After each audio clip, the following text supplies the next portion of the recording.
Kirstie Allsopp's reaction to the people who sold to rent, the STRs. Do you think, as a rule of thumb, we should sell up, bank the money and rent? Oh, Alistair, it's such a good thing that I'm not in the studio, because I'm so angry that that kind of thing is so irresponsible. Everyone has a right to make money in their own way.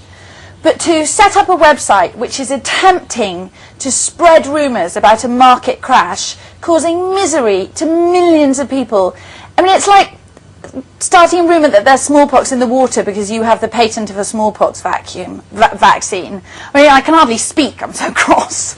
I really, really think that it's irresponsible. The web has enormous power these days, which we all recognise. We are, of course, all constantly concerned and talking about property prices. But the idea that a group of people who fancy taking a year out, which wouldn't we all love to do if we didn't have to pay our mortgages, think they can take a year out, start a website which causes panic, and then come back to find that prices have gone down and they've made money, just makes me see red. But apart from them, Kirstie, might there not be some people who have every right, perhaps, I'd be very careful if I were. No, well, she's a long way away, it's fine. To maybe decide they want to play the market in this way. I mean, could it work for them, I suppose, is what I'm asking.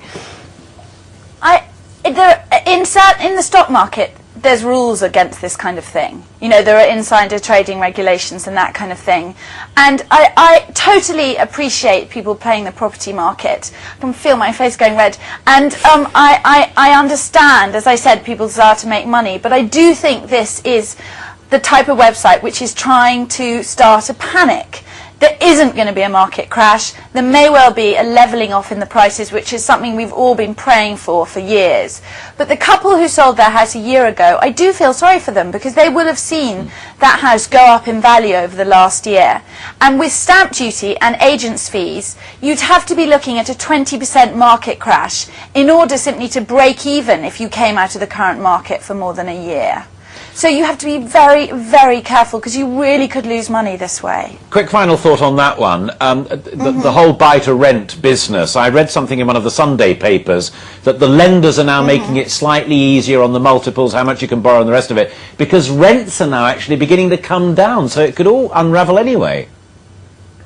Of course, Alistair. I mean, it could unravel. There's no doubt about that. But it's very unlikely, because we have to go back to the two things which ground us.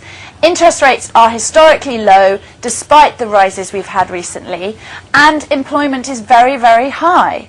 And as long as we have those two factors, it's incredibly unlikely. The last property market crash was when we had interest rates at 14 to 15%. And we just haven't got that situation, and are unlikely to have it. Kirstie, thank you very much indeed. Always nice to talk to you. Thank you.